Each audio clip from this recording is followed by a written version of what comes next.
Ward क्रमांक 16 मध्ये नगरसेविका समरीन बेगम सय्यद फारुक बाबा यांच्या वतीने विविध विकास कामांचे उद्घाटन। परभणी शहरातील वॉर्ड क्रमांक 16 मध्ये नगरसेविका समरीन बेगम सय्यद फारुक बाबा यांच्या वतीने विविध विकास कामांचे उद्घाटन उत्साहात करण्यात आले।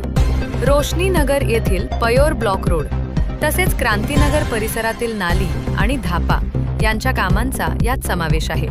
या विकास कामांमुळे परिसरातील रस्ते, नाली व्यवस्था आणि स्वच्छतेशी संबंधित समस्या दूर होण्यास मदत होणार असून नागरिकांना दैनंदिन सुविधा अधिक चांगल्या पद्धतीने उपलब्ध होणार आहेत। वॉर्डातील मूलभूत सुविधा सक्षम करण्यासाठी ही विकास कामे महत्त्वपूर्ण ठरणार असल्याचे यावेळी सांगण्यात आले।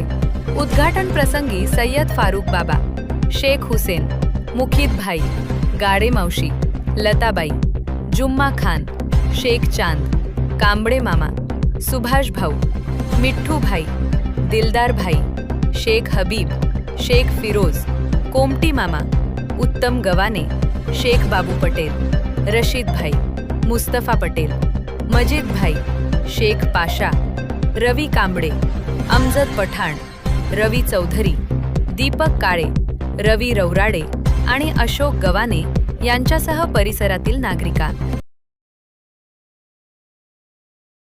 2026 मध्ये कंप्लीट 50 वर्ष झाले या नगराला बसून, परंतु या नगरामध्ये बऱ्याचशा सुविधा झालेल्या आहेत आणि ज्या काही सुविधा व्हायच्या बाकी आहेत ते आत्ताचे स्टँडिंग नगरसेवक फारुक बाबा यांनी त्या सुविधांचा हाती कंकण बांधण्यासाठी आणि विचार विनिमय करून सर्व या जे रोड राहिलेले असतील, नाल्या राहिलेल्या असतील, या नाल्यांचं काम त्यांनी हातावर घेतलेलं आहे आणि त्यांना त्या कामामध्ये जास्तीत जास्त यश येवो, कारण ते सेकंड दुसऱ्या वेळेस ते स्टँडिंग नगरसेवक आहेत।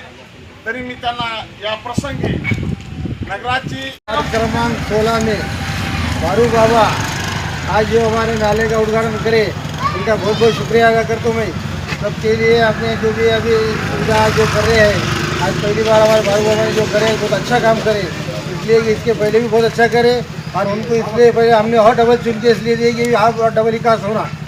हाँ, इसके लिए और आप क्या क्या करिए अभी उनको मालूम और हमको मालूम। इसलिए आपल्या इलाक्यावर ह्या दोन नगर, क्रांतीनगर, भीमनगर, त्याचे बरेच आपल्यावर समजा समाजावर उपकार आहेत त्याचे, आणि त्याचे उपकार जाणणार आहेत आणि त्याला कोणी सोडणार बी नाही। काल बी नाही सोडलं, आज बी नाही, उद्या बी सोडणार नाही। माणूस सत्य आणि इमानदार आहे, याच्यामुळं आम्ही